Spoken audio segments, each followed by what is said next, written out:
আমরা এই ভিডিওতে দেখব কিভাবে টর ব্রাউজার কালি লিনাক্সে সেটআপ করতে হয় বা ইনস্টল করতে হয়। এই টর ব্রাউজার নিয়ে অনেকে অনেক রকম কথা বলে।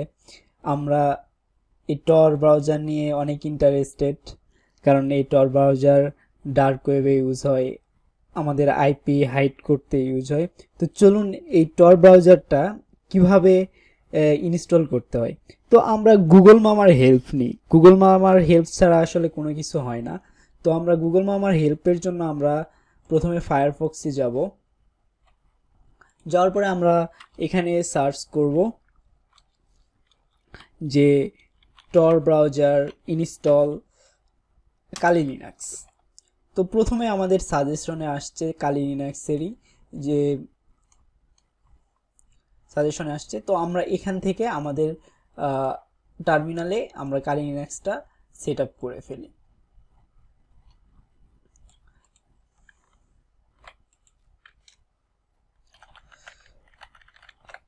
তো আমরা প্রথমে লিখব sudo apt আপডেট। আমরা আমাদের পাসওয়ার্ডটা দিয়ে দিব। তো আমাদের হচ্ছে এখানে আপডেট নিয়ে নেবে কিছুক্ষণের জন্য। আপডেট হওয়ার পরে আমরা আমাদের কাজটা করব।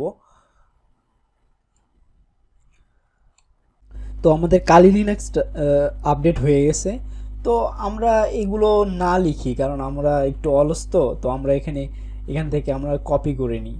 কপি করে আমরা এখানে পেস্ট করে দিই। এখানে এসে আমরা কিন্তু আবার কন্ট্রোল ভি দিব না। কন্ট্রোল ভি দিলে দেখুন কি হয়। কন্ট্রোল ভি দিলে কিন্তু জাস্ট হচ্ছে ভিটাই লিখা আসবে, আর কোনো কাজ হবে না। তো আমরা এখানে রাইট বাটন ক্লিক করে এখান থেকে পেজ সিলেকশনে দিব, দিয়ে এন্টার দিব। দেওয়ার পরে আমাদের হচ্ছে টর ব্রাউজারটা ইনস্টল হওয়ার কাজ শুরু হয়ে যাবে।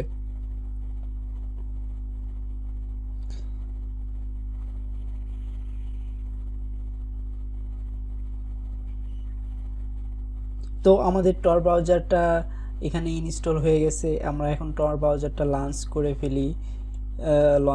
ফেলি। তাছাড়া তো আমাদের টর ব্রাউজারটা পাবো না। তো আমরা টর ব্রাউজারটা লঞ্চ করে দিলাম। দেওয়ার পরে দেখব যে এই যে এখানে আমাদের টর ব্রাউজারটা ইনস্টল হওয়া শুরু হয়ে গেছে। তো টর ব্রাউজারটা আমরা ইনস্টল হোক, ততক্ষণ আমি একটু পজ করে ফেলি।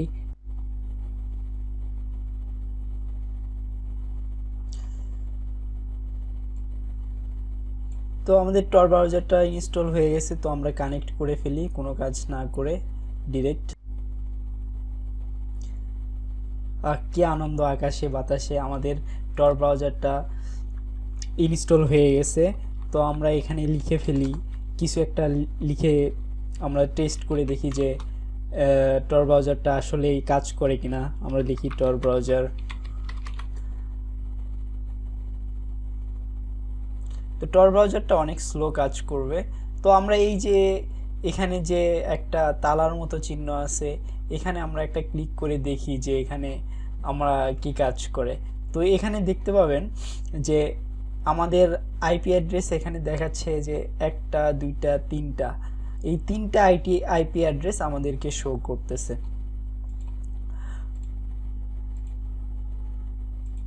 তো 3টা আইপি অ্যাড্রেস শো করতেছে, কারণ হচ্ছে আমাদের রিয়েল আইপিটা এখান থেকে হাইড করে দিতেছে টর ব্রাউজারটা। তো এখন আমরা যে ভুলটা করব সে ভুলটা হচ্ছে যে আমাদের যে টর ব্রাউজারটা আছে, এই টর ব্রাউজারটা আমরা হচ্ছে ডিরেক্ট ফুল স্ক্রিন করে চালাবো। এটা হচ্ছে আমাদের সবথেকে বড় ভুল। যখন আমরা এই যে টর ব্রাউজারটা হচ্ছে ফুল স্ক্রিন করে চালাবো, তখন আমাদের এই যে দেখা যাচ্ছে এই আইপি অ্যাড্রেসগুলো হাইট মানে বারবার চেঞ্জ হতে থাকবে। কিন্তু এই ফুল স্ক্রিন করার ফলে যে আমাদের যে রিয়েল আইপি এইটা দেখাবে, কিন্তু আমাদের এই বারবার আইপিটা চেঞ্জ হবে না। এই আইপিটা বারবার চেঞ্জ করার জন্য আমরা কখনোই এই যে টর ব্রাউজারটা এটা ফুল স্ক্রিন করব না। তো আজকের ভিডিওটা এই পর্যন্তই থাকবে। দেখা হবে নেক্সট মডিউলে, এবং আপনাদের জন্য কিছু অ্যাসাইনমেন্ট থাকবে।